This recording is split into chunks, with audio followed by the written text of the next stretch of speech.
Mr. Greenglass is a former curator at the London Historical Museum and was a designation lecturer aboard the Royal Caribbean and Princess Cruise Line.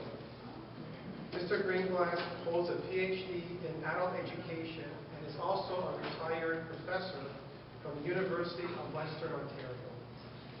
Please join me in giving Mr. Greenglass a warm welcome. I'm going to be flying.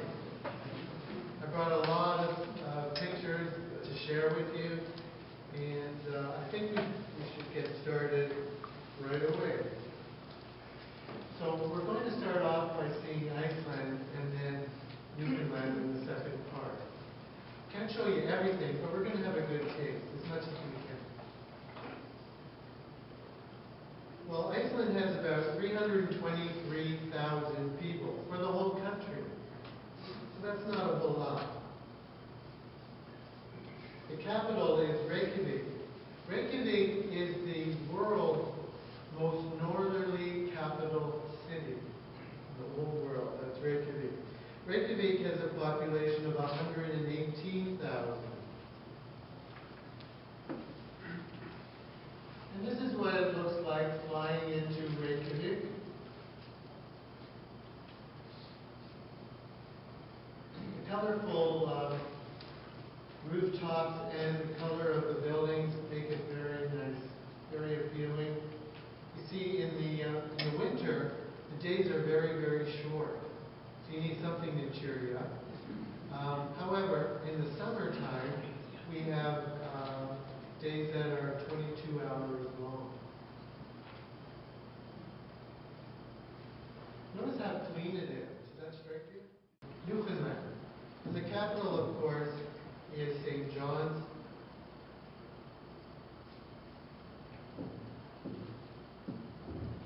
The weather, well, the summer days range from cool to hot, around 16 degrees. It's quite comfortable.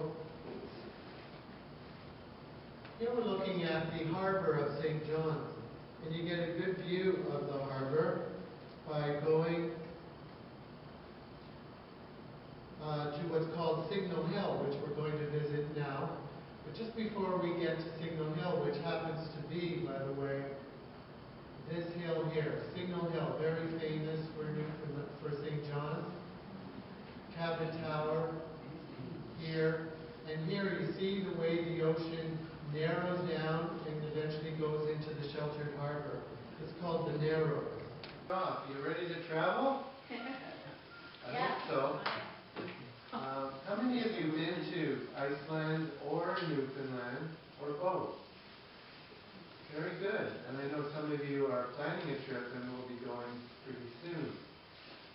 How many of you would like to go? Put your hands up. In Reykjavik. It's a very walkable city. That's one of the other nice things about it. You can see here it advertises traditional Icelandic dishes. But in addition to that, fish. And look here, even Chinese food, Reykjavik style. Hot rock steak.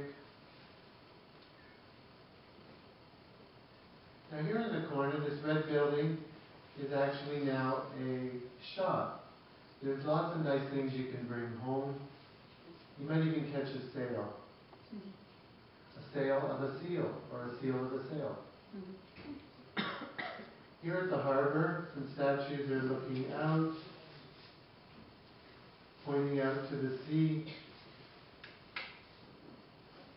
Some rather large ships come in the harbor. Now this particular building is quite recent. It's only 4 years old. It was built in 2011. It's called the Harpa Concert Hall. Newfoundland is large. And when you see it on a map, you say, oh, I want to go here, here, here, and here. And it takes quite a while to drive there. It's the most easterly province of Canada. And you know, you may not be aware that the province's name is Newfoundland Labrador. So it's a combination. Now think back, where were you on March 31st, 1949? In Do you school. remember 1949? In Kingston in school.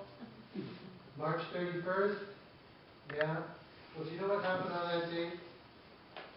That is the date, you know? Take part in Canada.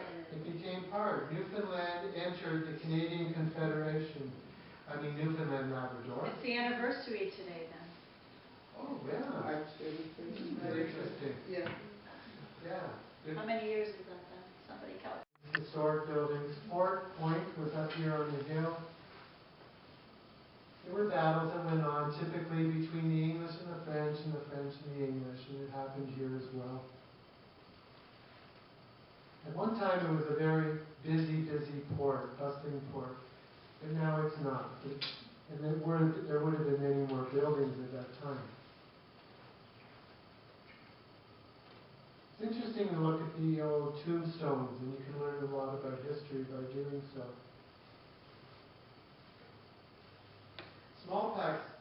Smallpox vaccine was introduced in North America here by a local rector.